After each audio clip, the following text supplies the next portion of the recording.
Yeah, it was pretty tough. I think I went through some depression. I never went to see a doctor or anything because it's a taboo. Like, in Japan, it's even more of a taboo. They're pretty strict, but depression isn't really talked about or anything. So, I just kind of like dealt with it by myself, and then at a certain point I was like, I can't do this anymore. I've been stuck in the home for I stayed home for 2 weeks living by myself, and I was like, I think something's wrong. So I was fortunate that my grandma kind of saw something was going on, and she was like, why don't you go visit your cousins in Hawaii? She'll pay for my flight, just book your flight and go to Hawaii. And so I did, and it's a similar island. Well, it's a similar island to Guam, except on a bigger scale. There's more people there. And when I went to visit, I had so much fun. And when I went back to Japan, I was like, okay, I need to get out of this black hole that I dug myself in Japan. And so it made me quit college in Japan. And come back to Guam, which was tough during, when it's happening, it's pretty tough. But looking back at it now, it's like it was a blessing in disguise.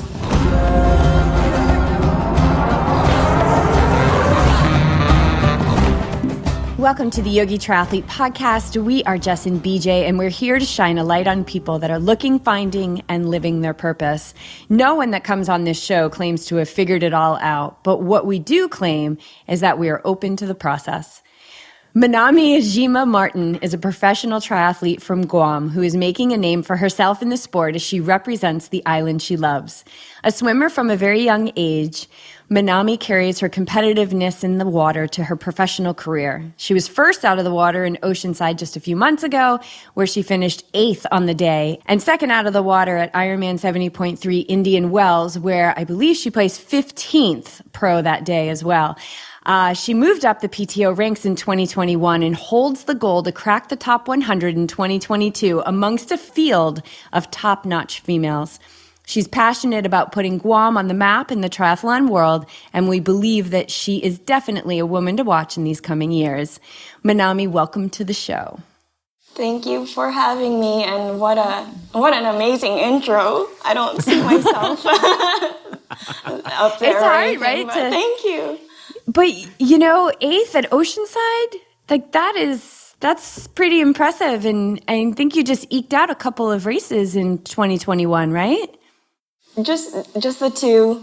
I think I got lucky in Oceanside. I had a great day. I mean, I didn't have the best bike or anything like phenomenal, but I had such good vibes, and I stayed with, another professional triathlete, Kevin, and, they had a dog, and everything was so smooth and so positive that I think it reflected on my race that day. Yeah, it's the environment is really strong. And we know Kevin. Kevin is actually who introduced us to you and said we have to get you on the show. And let's just take a moment I think we all have a shared love for Bentley, their dog. Oh my gosh, he is so fun. We played fetch every day for, I don't know, an hour. He is he's Clark's buddy. I mean, we've watched Clark him and him a are few friends. times, and he's just you have. And he's so different from Clark because he's tiny. You can pick him up and put him on your shoulder, and he's such a love, though. Such a love. He's a cavapoo, and when we had him, he stayed with us for 5 days or something once, and I was looking up cavapoo rescues. I was just I want to get another one before they come back and take this one away. He's amazing. Is so cute, yeah. So in that environment, you were you're a little bit more calm. You had Kevin around, you had Marisa around, and the puppy, and the environment was cool. Do you normally? Well, I guess there's not many races, but do you feel excitement before races? Is there anxiousness that you have or have experienced? Well, I get pretty nervous, so I haven't raced in a while. And Oceanside was I haven't raced since 2019, like in the summer, because I got injured in 2019. So my season ended early, and then, 2020 happened, and then I haven't been able to race. So I got super nervous. I mean, I cried a few times in the bathroom before, like, getting myself straight, but having them around was, like, so comforting and just reassuring that we just do this for fun. And Kevin kept yelling, big heart, big heart. So I was like, okay, we're doing this because we love the sport. So it was really reassuring to have them, and it was very fun. Yeah. And that swim is no joke. It was pretty rough that day and some good surf. And we heard, we had some friends who raced it, some athletes that raced it. And we heard, like, once you turned that first buoy, it was pretty rough out there until you turned in towards the marina. And is that something that you're practiced in? I don't know how the surf is in Guam. No, we're surrounded by a reef, so we never get, like, swells, like, right, a couple steps in, we don't have those massive waves. It's just pancake flat year round, crystal clear, and pretty warm, like in the 80s. So we're pretty fortunate and lucky that we have it. So when when Kevin took me for an ocean swim, I was like, oh my gosh, we're swimming in this, because we never have it. So I got to practice like twice before the race, and I was like, okay, let's just hope I'm a good enough swimmer to just keep swimming. Yeah.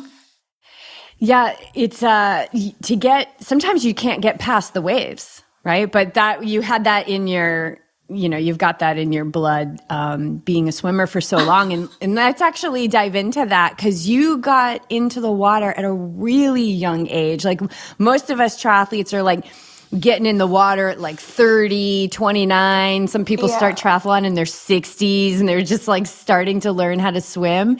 How young were you when you got into the water for the first time? I started not team swimming, but baby infant swimming when I was like 3. But I'm pretty sure I went in the water when I was like 1 or 2, because my mom and dad, my dad used to swim, and my mom did it like, recreationally. So I was pretty young and fortunate that they were swimmers. Yeah. Was your dad a competitive swimmer? He wasn't that competitive. I think he was just doing it like as a club sport, like just a fun thing. A little bit competitive, but nothing super serious. And when did you start competing? I think I was like 6 or 7 years old. That's crazy. I mean, I don't remember being 6 or 7 years old. I don't remember that. Do you remember having like a little fire of competition in you being that young? I actually remember my first swim meet. I was, I think, 6. And I did like a 25-yard backstroke, and it was my first time competing, so I didn't know what I was doing, but I was like, okay, try to swim as fast as you can, kind of thing. And I was doing backstroke, and I just rammed into the wall, but I remember winning my first event, so I was like, okay, yeah. And it was just fun. All these other kids were around. And where did it go from there? Like, did you just grow up around the pool? And yeah, I was, so we moved to Guam when I was around 5, and just got in the pool like right away, started competing, and we were practicing probably every day. Yeah, or in the beginning it was probably like 3 or 4 times a day, and then all of a sudden, my dad started coaching the team, so we were at the pool every single day. Yeah. And you had no, there was no hesitation? Like, this felt so, you felt so connected with it? I think I was more of the socializer. So there was a lot of kids my age, and I just had fun hanging out and playing around with them. And I think I wasn't really thinking that, oh, it's swim practice. It was more like, okay, I get to hang out with my friends, so let's go. Yeah. Yeah, that social element, that social aspect, community aspect of it, that really it pulled you in. Yeah. And did you have, I'm assuming you had friends and close friends that were doing the same thing. And so it actually even made it like non-competitive, or probably maybe a little bit more competitive because you had friends. Yeah, not during training, but like the swim meets, it was pretty competitive, and I just viewed training as I get to spend time with my friends. Let's chat every interval we go to swim. We have like 10 or 15 seconds rest, so we try to chat as much as we can in those 10 to 15 seconds and then do another interval. So it was pretty fun. And so were you born in Japan? Yes, I was born in Japan, and I stayed there until I was 5 years old. And so what was it like growing up on Guam? It was really swimming focused because my dad was the coach, but I remember like my grandparents coming to visit, and we just hang out and do, I don't know, it was just, we can do anything any time of day, and it gets hot, and we just hang out. It was just pretty chill, I guess, because it's an island. But what's the culture like? Because I'm thinking that there's definitely a culture difference between the pace of Japan, and granted, you were 5 when you moved, but I know you went back to Japan, and like the pace of life. Can you share with us some of like maybe the cultural values or the way of life on Guam? So I found that island life is really, it's laid back, it's super chill, and everyone's super friendly, and most people, or a lot of the people, are family oriented. So even if you're not family, they kind of treat you as family. Like, we made a ton of friends here, and they just invite us to like Thanksgiving, Christmas, and all these events, and we just, hang out and eat and drink and just chit chat, and it's been really nice, because on Guam or in Japan, it's like you live like hours away from your family, so you don't know if you're hanging out that weekend, or it just takes time to get together, and the pace is super fast, so it's like you can't really relax as much as on Guam. You can just like go to your friend's house, it's a 5-minute drive, and just chill. So it's pretty nice. Yeah, Guam's pretty awesome. And then what took you to Japan? You went to back to Japan for high school? What took you back there? Yes. So I couldn't speak Japanese. So it's kind of interesting because I couldn't speak English when I came to Guam when I was 5 years old. Picked it up fairly quick. You pick stuff up really quick when you're a kid. So I picked it up fairly quick, and then I forgot Japanese. So my mom threw me into Japanese school in the 8th grade, and I did all right. Well, not really. I picked it up again, but she was like, okay, you did a year and a half in Japanese school. You can either go to high school in Japan and continue learning Japanese, or go back to school on Guam. And at that point, I think I was kind of excited to leave the island a little bit and experience Japanese culture.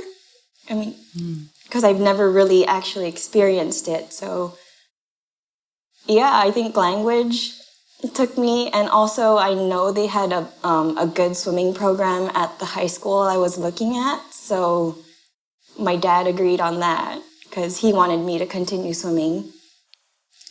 So those are the 2 reasons.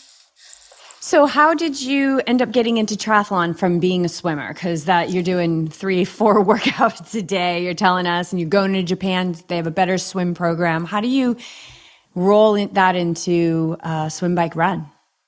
So I retired, retired from swimming the first year of college in Japan. It just got out of control. I was living by myself for the first time, swimming from like 5 a.m. to 8 a.m., going to a full class throughout the day, and then swimming again from 6 p.m.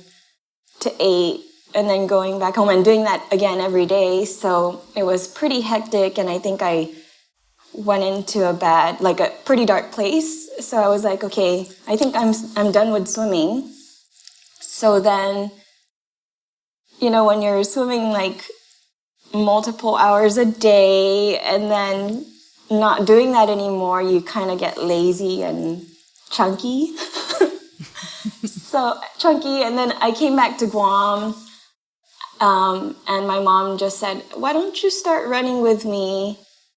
And I did, which led to me meeting a professional triathlete on Guam.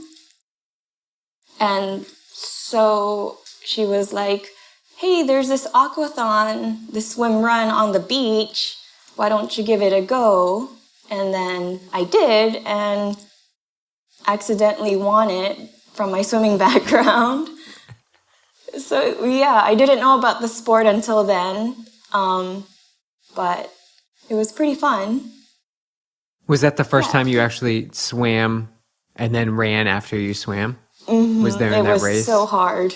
Yeah, it was. I had no training. I was running like on and off for a month or two back then.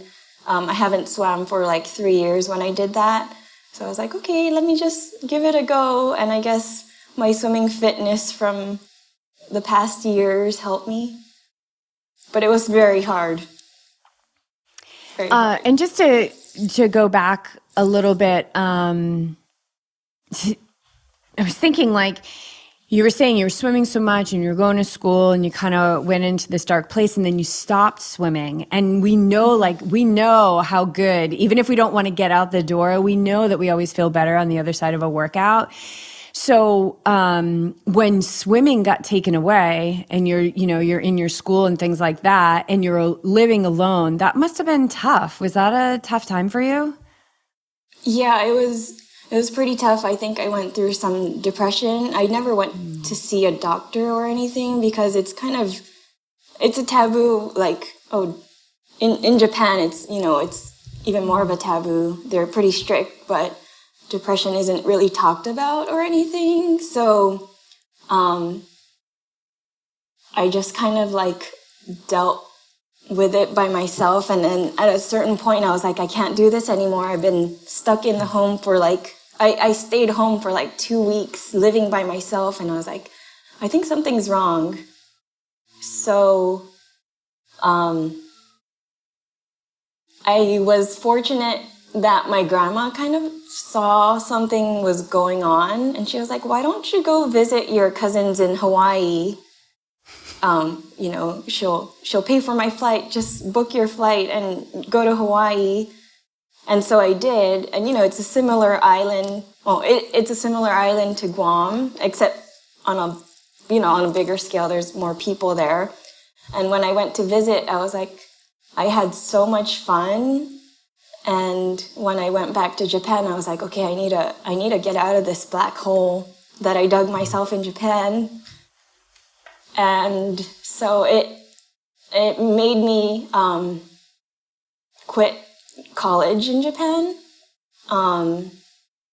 and come back to Guam, which was tough during, when it's happening, it's pretty tough. But looking back at it now, it's like it was a blessing in disguise. Yeah, and I think, thank you for sharing that. I think it's so important. I think we need to talk about these things and that, they're not taboo and they're really normal. And I think that, we can live the span of all emotions within one day, and so sometimes things do get heavy and to be able to recognize that you weren't in a good space and leave school for it. Because I'm assuming maybe the culture is like, just suck it up and finish your school and do the things and get the job and make the money. And so that was really brave. And, I don't see much, when I say brave, like I even think about you jumping in the water at Oceanside. Like that's so brave. It was so brave of you to quit school and take care of your health. And so thank you for sharing that with us, because that was you were young and maybe haven't talked about it a lot publicly, but I think it's important. And you're a wonderful role model for people, and just to know that you're human. Things happen. Thank you. I'm trying not to cry, but yeah, I mean, I think everyone goes through it at a certain point. And it's just, people don't talk about it, right? And especially in Japan, you try to get into the best college. You try to, you're always, because studies are so important. It's a culture where you try to get into the best college, you try to get into the best job. Like, even if it's, if it's the name of the college, you just,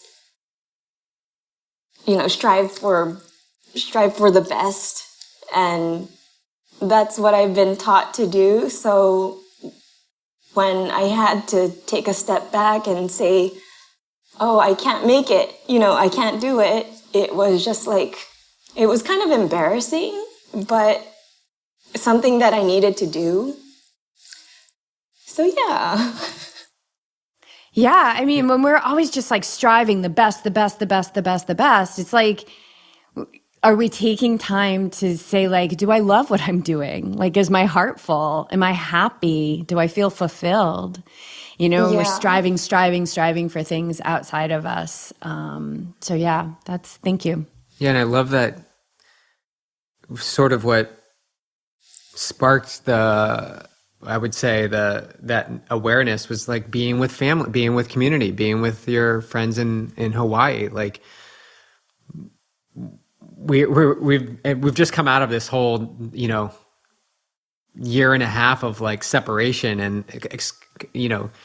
exclusiveness. And I think this just demonstrates that the power of community, the power of love, and being with familiarity, with being with family. I think it's really powerful, and to take that back and then shift your life and then go back to Guam where you had family. And I think it's just important to stress that, you're always supported, and that family can be, it can be the triathlon community. But it's like-minded people that understand, and I just want to, echo what Jess was saying in sharing that, because when it's out in the open, it becomes real, right? When you start sharing it, it's like really real, and you open yourself up. But it's also like, oh my God, you're just going to be surrounded by love and people that have felt similar things. Yeah. Mm-hmm. It's crazy what the past year and a half has taught us. I think is, you can't take anything for granted, and it's family's, so important. Even if you're just connected through the phone or anything, it's just family, friends. They're always there to support. You just have to ask for it, and asking is hard, So what's coming up? The word that's coming up for me is vulnerability, and it doesn't sound like there was a lot of room for your life in Japan for vulnerability. And and then sometimes when we talk about things like this, or like you talking about this on the show, and I've had it so many times on this podcast, is like a vulnerability hangover, where the microphone gets we're done recording and it's like, oh my God, what did I say? I'm so vulnerable right now. And but I feel like vulnerability and I want to get your take on this. I feel like it's an important quality for pursuing triathlon or endurance sports, especially at the pro level, to put yourself out there and show up to these races. And, you don't know who's going to be showing up on race day, right? Yeah. For sure. I mean, not just the racing too, but the training, I didn't know anything about the sport, so I had to say, oh, I don't know what I'm doing, and get help from finding a coach to getting a bike. And yeah, it's just, you're in this position where I was in this position where I absolutely didn't know anything aside from swimming. So I had to ask for so much help. And yeah, you really don't know even if the training's gonna, go well or not. And you really have to expect the unexpected and, just be open pretty much to anything. And just when you don't know something, just say, I don't know. Could you help me, please? Yeah, I don't know is a completely acceptable answer. Yeah. So how do you go, when did you start triathlon so you did the aquathon, you accidentally won it because you probably blew everybody out of the water. And then where does like putting it all together, when do you do your first triathlon? So I didn't have a bike. And I had some money from college, not using that money towards my credits. So I was like, okay, I'll just buy a bike with the money I have instead of going to school. So I bought an entry-level carbon bike. It was like, I think $1,500 at the time. And had no clue what I was doing. I was still using running shoes and, flat pedals.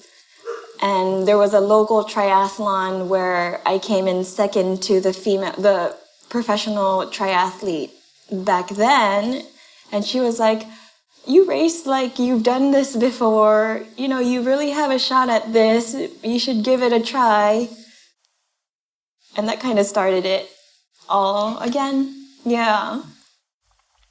So I did a couple more local tries, and I also went back to school on Guam.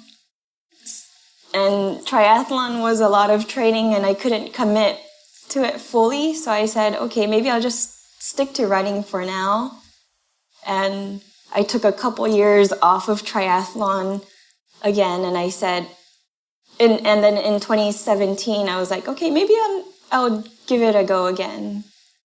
And that's how it happened. Do you think that time you spent away from it and working on your run, not to say you weren't I don't know what your level was as a runner, but from my experience, swimmers, that's one of the most challenging things because you're going from no impact to pretty much the most impactful thing you can do on your body. I think, I wish I biked more. I wish I used a bike when I wasn't biking because I'm not a great biker, but we're working on that. And yeah, I think you are right that it was a good thing that I focused on running because I've had some like shin splints and niggles when I tried running during that time. And I think it helped it created my body to become more have more strength to be able to, deal with the impact. Because in the beginning I was having, I would go on a 30-minute run, finish, and the next day I would have shin splints or, I would just be in so much pain because in swimming we don't really have, the only impact we have is kicking off the wall, So I think, it did help. Yeah, what I find is these swimmers, they have, but their lung capacity, their cardiovascular levels are off the charts. You've got that system, that engine going, and then it comes down to exactly what we just talked about when you get to that run, the ability for the bones to handle the constant pounding. They're not being taxed enough in the pool in order to expand and grow and be able to handle the volume that you want to put on it. So it's only natural that that shin splints would show up, or maybe some other niggles. But sounds like obviously you worked your way through that and was able to adapt eventually. Yes. Yeah, it took about 4 years to kind of get used to it. Yeah, running is a lot of impact. I don't know how everyone, some marathoners can run 100 miles a week. I'm like, man, at 20, I feel it. So that was, yeah. So when you started getting back into it in 2017, did you hire a coach? Were you training yourself? Yeah, so I just finished reading Christy Wellington's biography, A Life Without Limits, and I was like, okay, her coach is Brett Sutton. So I Googled, and I saw that he had this whole team of coaches, and I just chose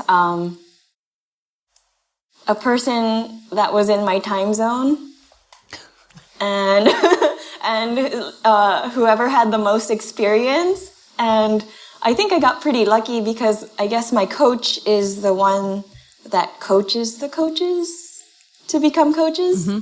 So he, he puts the program together. So my coach is in Australia. We're in the same time zone, and his name is Robert Pickard, and he's been working with Brett Sutton for a long time, so I've been pretty fortunate to find him that way. That's all. So you've been with him since 2017? With him since, yes. Wow. So would you say, because, talking with, in the realm of Brett Sutton, it's mostly volume, right? So you get a lot of volume and consistency in there, right? And of course, there's the intensity and all of that. But is that what you've been experiencing? Is it a lot? Like, what's your typical day? How many hours you spend, roughly? Like when you're starting to ramp up for. Well, I've never hit like 25, 30 hours or anything like that. I think I've never really asked him this, but I think he made it to a point where I don't ramp it up too much. When I first started off with him, it was about like 10 to 12 hours, which I think isn't a lot, considering now that I'm a professional. I was looking back and I'm like, 10 to 12 hours is like a normal week. Because if you do 3 hours on the bike, that's already 1/3 of your training week. Mm-hmm. So I think he slowly built me up. Even with that, I would only hit about 20 hours, even when I'm training hard. But I don't swim that much. Yeah, I was going to say, someone who's super strong, although the swimming is so great for recovery and to keep the body, balanced. So what does the breakdown look like? Are you swimming like twice a week or once a week or maybe a little bit more than that? I still swim about 4 to 5 times a week, but It's only like 3K. So in total, I would get like 3 hours, 2.5, 3 hours of swimming, which I know isn't a lot. And I don't feel beat up in the water at all. So that's been that. And we are trying to work on my bike, so it's been 10 to 12 hours on the bike, which is still not a lot. He's still trying to get me used to the training. And I also run about 4 to 5 hours a week, I think. Yeah, I love the swimming because it's not so much it's about frequency in the water. It's about not losing that touch in the water, that feel in the water. And I think that's a wonderful message for people who are listening, especially if they have tight schedules, is, it doesn't matter if you're going to the pool for half an hour or 45 minutes or 20 minutes. It's that frequency of getting that feel for the water. Mm-hmm. Yes, for sure. It makes such a big difference. If you're swimming once or twice a week and you've got 3 or 4 days in between, then you're really not giving yourself, even let's talk about 4 to 5 times a week for someone who isn't a swimmer. Like let's just say an hour, that's 4 hours in a whole week that you're spending in this environment. It's really not a lot. Like the gains are going to be minimal, but I think you've touched upon it twice now. Like you think that the time has been not what you expect, like 10 to 12 hours and even 20. Like how's your relationship with patience and trusting the process? Well, we all get impatient, right? But I think I've been fairly good because So in 2019, I did get an injury because I was trying to prove myself, like, hey, I can do this, I can do that. And I got injured just by ramping it up, right too quickly. And even though biking is still a low impact sport, I think that you still have to build your way up, since, I came from a non-impact sport, and biking and running, it's a lot on the body. So when I tried to ramp up the bike and the run, it was just like a recipe for disaster. I had a stress fracture in my femoral neck. So since then, I've been pretty patient, and whenever I feel a niggle coming on, I just back off right away instead of trying to push through. Because I know I want to continue the sport for a long time instead of just, until the next race.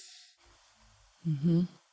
Yeah, playing the long game. That's I really hope important because, well, we want to get there super quick. It's our tendency as athletes, right? Like, I want to run a sub 130. Like, I want to be running with those fast people. But it's the long game, and if you take that practice of listening to yourself, I think that's really important, that if you feel niggles, like, to back off, where I think the ego is like, I know I can push through this and get further along, but at what cost? For sure. At what cost? Yeah, for sure. I mean, I didn't know what a niggle was. I just felt, okay, maybe it's muscle pain. In the beginning, I don't know if it's just me, but I didn't know what would cause an injury. I thought injuries just came like that day and not over time. So I was like, I didn't know. And when I pushed the boundary, or when I pushed that niggle too far, it was just, okay, this is what a niggle is. So I was like, okay, I just have to really listen to my body, and a niggle is a pain, like a pain, like on a scale of 1 to 10, it might be like a 6 or a 7, or maybe a 7 or 7. So when you feel like that pain, you need to back off. But in the beginning, I didn't know that. I just thought, it's just some achy muscles. So that was a learning. I mean, and I think, so you get better, right? Hopefully you won't have a lot of experience with injury, but I certainly have had lots of experience, and you get better at it. You're like, oh yeah, no, that's something. Oh yeah, no, I'm going to back off. And so not racing since 2019, and then you came back, you had 2 pretty good races. You feel good about those? Like your placements? And yes and no. I mean, we always strive for, getting on the podium or a top 5 or, a good race. So in Oceanside, I was pretty happy because I think everyone was happy. So I was happy too. And I haven't raced, so it was just like a celebration of getting to a race and getting to the finish line and just having a blast, having so much fun. I was smiling throughout the race course, and, it was just super fun. And then I was like, okay, Indian Wells, I'm going to stop talking on the run and actually try to, give it my, absolute best. But my mindset was a little different. It was just not super happy as I thought. I was excited, but I think we just rushed through, getting to a race and going to race, and, but it was still both a pretty, I think, pretty good race. A lot of learning was done, which was the absolute goal, because you can't really learn as much in training as in racing. So the experience was a positive. Can you share something that you took away from it, that you learned, that you'll put into practice? I really need to work on the bike. That's a fast bike. It's really flat, and it's Indian really Wells, fast. Yeah. Mm-hmm. Yeah, Indian Wells. I mean, these girls were just I came out second in the water, and when I got on my bike, I was probably 6th or 7th or something like that. So these girls were just they work the transition really well and then get on the bike and are so fast. I couldn't even hang with most of the girls. I was just like, okay, I really need to work on my bike. And the same thing did happen in Oceanside where the girls just, flew past me and I couldn't really hang with them. So that's the main part. We're going to work on the bike. What is the cycling like on Guam? Like, because you've got Oceanside, which is not a flat course, and then you have Indian Wells, which is like pancake flat. So what's the terrain you're training on at home? So Guam is, one loop around the island is about 70 miles, which is pretty, it's pretty small. But the northern island is fairly flat. And then the southern is volcanic, so it's mountainous, it's hilly. But our longest climb is about 5K or 3 miles or a little over 3 miles. So you kind of get everything, just not like a super long climb around the island. Like a sustained climb, yeah. Yeah, there's no like, I see a lot of athletes doing these 1 hour climbs. I'm like, 1 hour climb? We only have like a 20-minute climb. So it's pretty interesting. There's one main road that goes around the island. So if you stay on that, you can do a loop around the island. And it's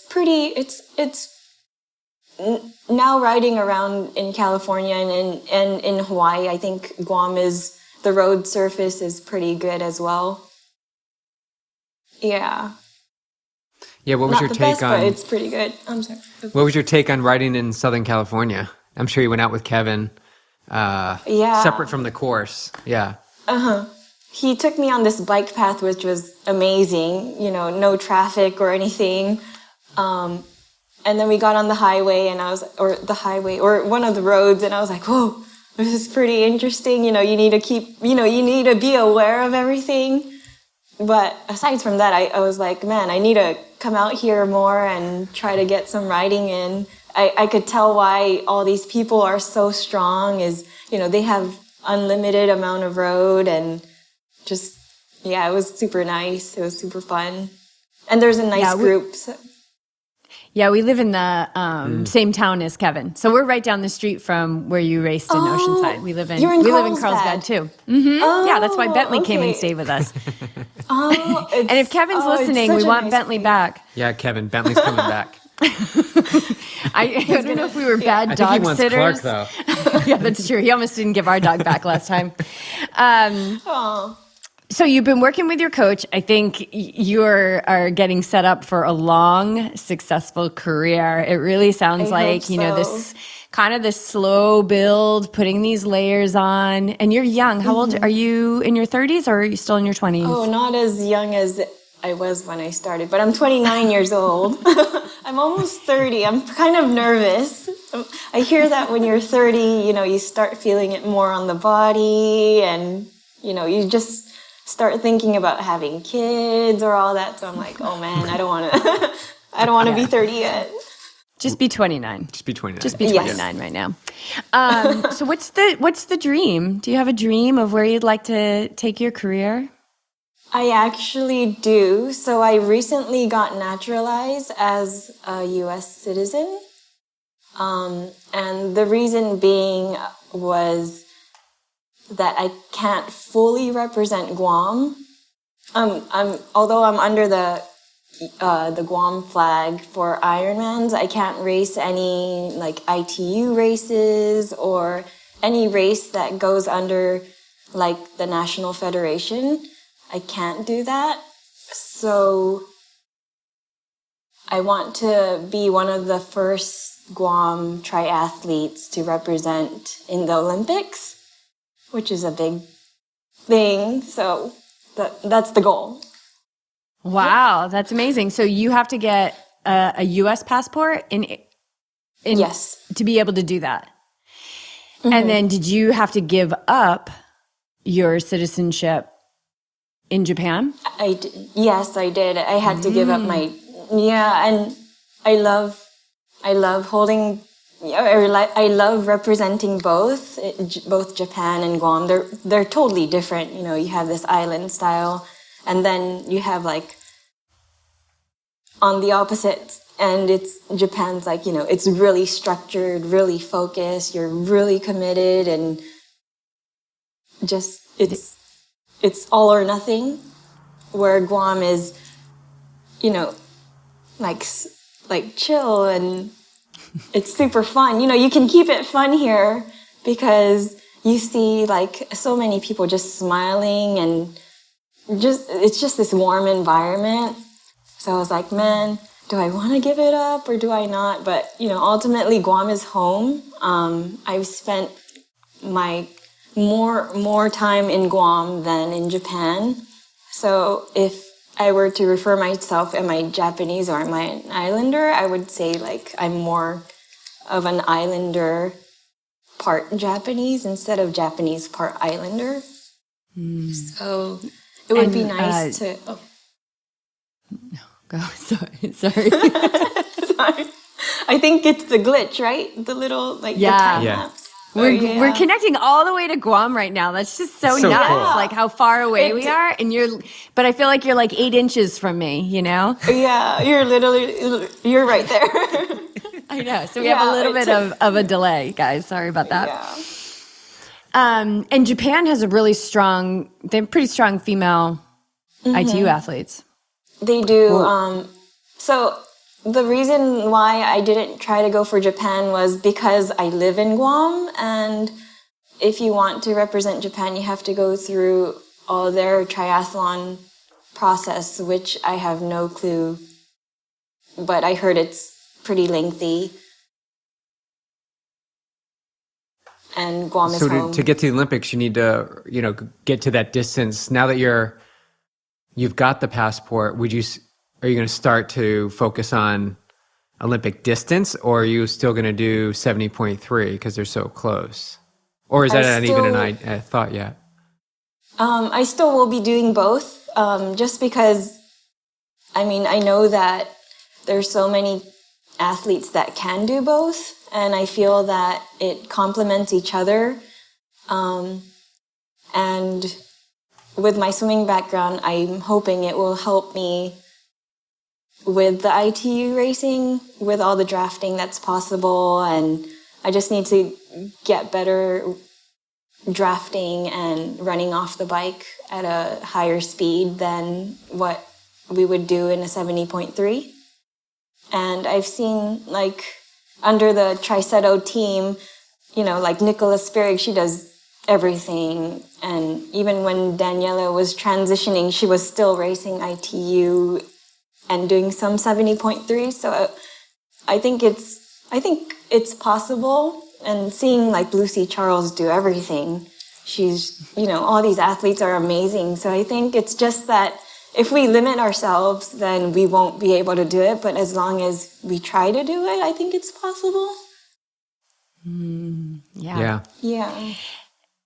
And even if you don't have all the information yet, because I'm assuming, is there still some unknown about what it's going to take for you to get to the Olympics? Or is that, because you'd be the first. Yeah, you'd be the first, right? Yes. We kind of have not no clue, but we're still like reading the documents and trying to reach out to people to see what we need to do and what we need to get. I heard that there's like a limit of athletes that can race in those ITU events, so you need to get on their waiting list and, you know, accumulate points to actually be able to go and race. So I thought that was interesting because, you know, in a 70.3, you just kind of sign up and, you know, we're lucky if we have like 50 people show up, right? I mean, that rarely happens, but yeah, it's a totally different thing. And I don't think people understand that there's different levels of the Olympic distance draft legal racing before you get to ITU. So like you just said, you can't just jump into, an ITU race. But so are you planning to start racing some of those cup races? Yes, I hope so. And I think I'm pretty lucky that I'm in Guam because we're right near Japan or Korea or Hong Kong where they do those like the Asia Cup, which is a lower tier event compared to, the World Cups, which is the big dogs, where the big dogs are at. And we're so far from Europe that we can't just say, okay, we'll jump on a plane and go do the European Cup.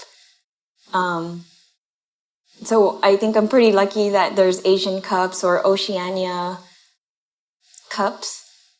I'm not really sure what they're called, but I'm fortunate that I can just go to these Asian events. It's, Japan's about 3 hours away, so it's not too bad to get there. And so they're going to have to, there's no other professional Guam athletes that are racing at this draft legal. So you're creating all of this. You're paving the way. Yeah, it's like Flora Duffy. Yeah, she can be exactly like Flora Duffy. Whenever I see her, whenever I read about her or watch her stuff on YouTube, I'm just like, man, this could be me, hopefully, as long as I work hard and we figure out where to go and where to race. Yeah. So as you do this, I'm assuming you're going to shoot to do some of these in 2022. Yes. Do you have a national, because they're all in their kind of their national kits, their race kits and stuff like that. No, you got to pave the way for all of this for the future. That's amazing. Yeah. So, we haven't talked about kits or anything. I don't have any. So we'll have to make one. Yeah. You're going to have to get one that says Guam on it. Yeah. God, that's it's pretty amazing. Interesting because, we don't know what we're doing. Or everything that you think is ready is not ready because there's no one that's been in my situation. So I guess I've never even thought about the kits and everything. Thanks. That's another to the list. Yep. Yeah. Put that on the list. That's another one. I'm sure Flora will let you, borrow hers, and then you can just scrub out Bermuda and you can put Guam in there. So speaking of the future and paving the way for the future, you are working with kids and you're teaching swimming. And I want to hear about that because these are little tiny people about your age, right? Not your age now, but your age when you started swimming way back when. Oh, for sure. So I work with mainly 3 to 4 year olds, or maybe 3 to 5 year olds, and these kids are afraid of putting their head in the water, they're afraid of the water. But I do this program for 10 days, 10 minutes every day for 10 days straight, and by the end of it, they're just like, let me in the water, I don't want to get out.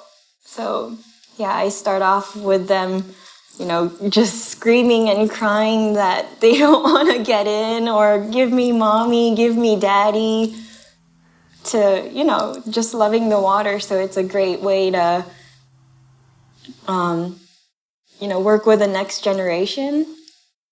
And I really believe in that swimming should be a fun sport, especially in the beginning, because when you do it for so long in such a small, a controlled environment, or not controlled, but a pool, you're going back and forth and you don't really get to explore much in a pool. I think that you have to find the fun in the sport to do it for a long time because it is rewarding. I think it helps, focus the mind, right? Because we're always looking for some form of entertainment, right? We're looking at social media or the TV or Netflix or something. But when you're confined to the pool, I'm sure you drift off. I've heard you talk about sleeping. You've almost fell asleep in the pool. But it does hone in your focus and awareness. You totally learn how to deal with, it takes me 20 or 23 strokes to get to the other side. So when you swim so much, you can kind of close your eyes and go on autopilot sometimes. But I feel like in swimming, you are more aware of what your body is doing and what your body can do. So it really helps, being a swimmer. So when these kids are like freaking out and they don't want to get in the water because they're so scared, how do you encourage them to get in? Like, how do you have such a sweetness about you. Like, I know you're fierce and I know you're really competitive, but you've got this very nurturing piece of you. And so I'm curious as to how do you get them eventually in the water? Well, I think I'm a strict coach a little bit in a way, because you kind of have to not dunk them in, but you kind of have to dunk them in and teach them the repetitive motion. And kids will cry. So you kind of have to deal with it. Like, there's no getting around it. Yeah, there isn't, because, even as an adult going into an uncomfortable situation, you either do it or not do it, and you have to do it to get better. So with these kids, I have to kind of put them in the water, even though they're crying. And I have to hold myself back from saying, oh, you're crying, it's okay. Because that's sometimes not the way to go. Yeah. Well, you get their higher... There's a bigger purpose to what you're doing. Like I would speak for myself. 25 years down the road, I'm going to be like, thank you for dunking my head in the water, because I understood that I needed to learn something and move through this so I could grow. It was a growth spurt for me. Oh, for sure. I mean, the parents that are watching have it like harder, because they see their kid crying and, they want to help them and, stop them from crying. But when you do that, it just holds them back from their success, right? And it's only that they'll be crying until like probably the 6th day. And after that, they're just like, they would want to go in and do everything themselves. So it's a pretty amazing process. I love to get that 10-day session into like a 1-minute video eventually, to show how like adaptable kids are and how amazing like what 10 minutes every day can do for the kids. Yeah, for adults too. Yeah, for adults. For adults too. It's harder to teach adults.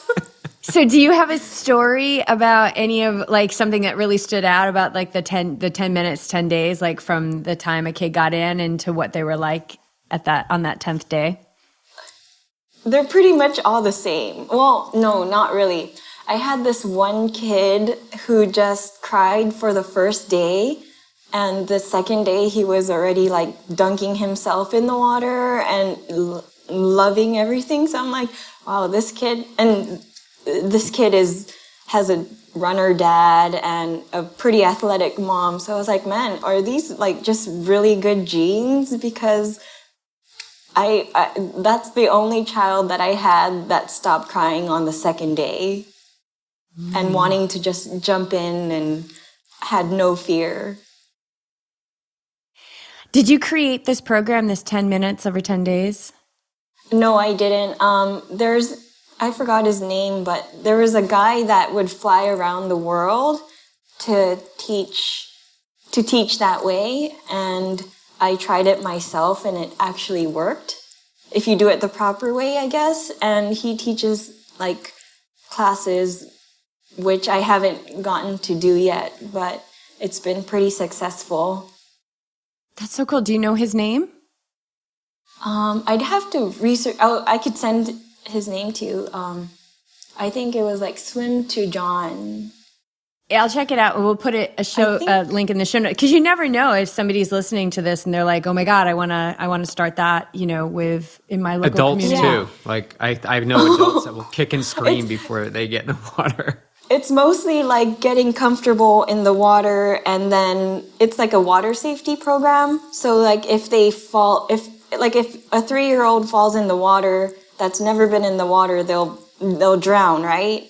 Or they'll need help to get themselves back out. But this program, like if they go through the program, they know what to do. If they fall in the water, they turn themselves around and swim back to the water.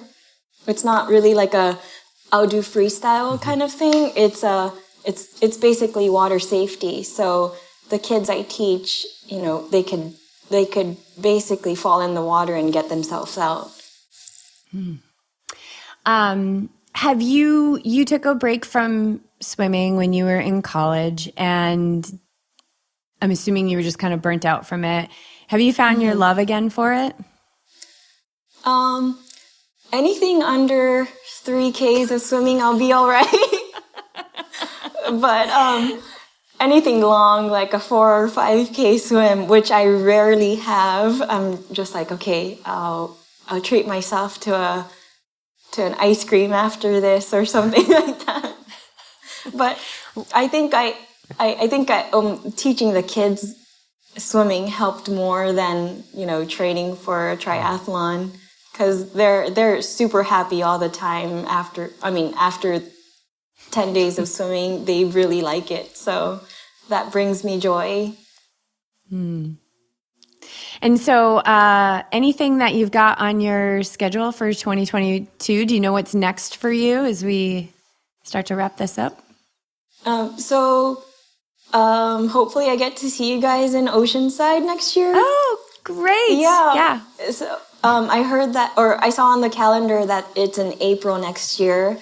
And so I've already reached out to Kevin and Marissa saying, hey, could I stay at your place again? And they've been so kind, and they're like, yeah, of course. Well, probably a lot of people might reach out to us, so you're first on the list. And I was like, yay!